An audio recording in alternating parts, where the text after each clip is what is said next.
Hi అండి. అందరూ ఎలా ఉన్నారు? వీడియోలు చేయక కొంచెం గ్యాప్ వచ్చింది కదండీ! ఎండలు కదండీ!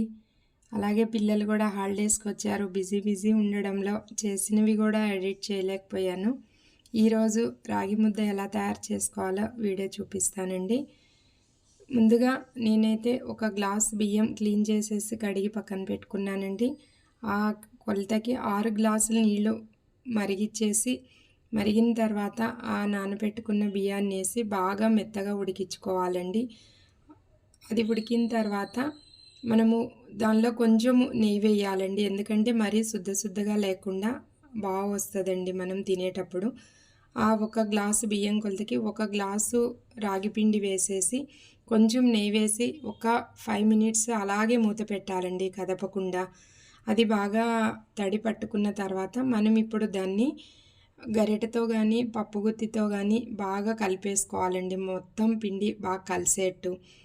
అది ఎందుకంటే అలా మనం కలుపుతూ ఉంటే ఉండగట్టుకోకుండా ఉంటుందండి. బాగా కలపకపోతే ఉండగడితే టేస్ట్ బాగుండదండి, పిండిగా ఉంటుంది. ఇప్పుడు మనము ఒక చిన్న గిన్నెలో నెయ్యి రాసుకుని అలా ముద్దలు చేసుకోవాలండి. అలా ముద్దలు చేసేసుకుని దేంతో అయినా కొంచెం లూజ్ కర్రీతో తింటే చాలా బాగుంటుందండి. నేను దీనికి కాంబినేషను పెసరపప్పు కందిపప్పుతో సాంబార్ చేశానండి ములక్కాయతో.